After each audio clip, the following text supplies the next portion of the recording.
রাসূলুল্লাহ সাল্লাল্লাহু আলাইহি ওয়াসাল্লাম বলছেন যে তোমরা যদি জানতা, আমি যেটা জানি এটা যদি তোমরা জানতা, তাহলে তোমরা হাসতা কম, কাঁদতা বেশি। উনি কি জানতেন? রাসূলুল্লাহ বলছেন, যদি আমি আল্লাহর কাছে দোয়া করতাম যাতে কবরের শব্দ তোমাদেরকে শোনানো হয়, কিন্তু এটাতে এমন হইতে পারে যে তোমরা ভয় পেয়ে কবর দেয়াই বন্ধ করে দিবা, এই জন্য আমি দোয়া করতেছি না। কথা বুঝতে পারছেন?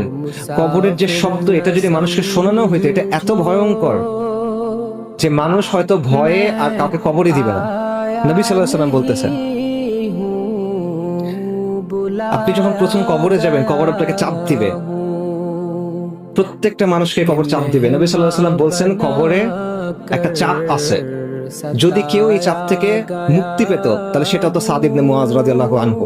কিন্তু সাদ ইবনে মুআজ রাদিয়াল্লাহু আনহু এই চাপ থেকে মুক্তি পান নাই। সাদ ইবনে মুআজ কে? সাদ ইবনে মুআজ রাদিয়াল্লাহু আনহু হলেন ওই ব্যক্তি যার মৃত্যুর পর আর রহমানের আরশ কেঁপে উঠছে।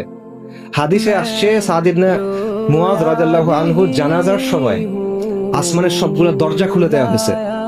হাদিসে আসছে, সাদ ইবনে মুআজ রাদিয়াল্লাহু আনহুর জানাজার সময় 70,000 ফেরেশতা জানাজায় শরীক হয়েছেন। তাদের মধ্যে এমন ফেরেশতা আছেন যারা ওই দিনের আগে দুনিয়াতে অবতরণ করেন নাই। উনি আওস গোত্রের প্রধান, যিনি শুরু থেকে নবী সাল্লাল্লাহু আলাইহি ওয়াসাল্লামকে সাহায্য করে গেছেন। শহীদ, উনি শহীদ, শাহাদাত পাইছেন। এই ব্যক্তির জন্য কবরের চাপ থেকে মাফ নাই। আল্লাহর ওয়ালি এই ব্যক্তি, তার জন্য কবরের চাপ থেকে মাফ নাই। আমার আপনার জন্য এই অবস্থা কিরকম হবে?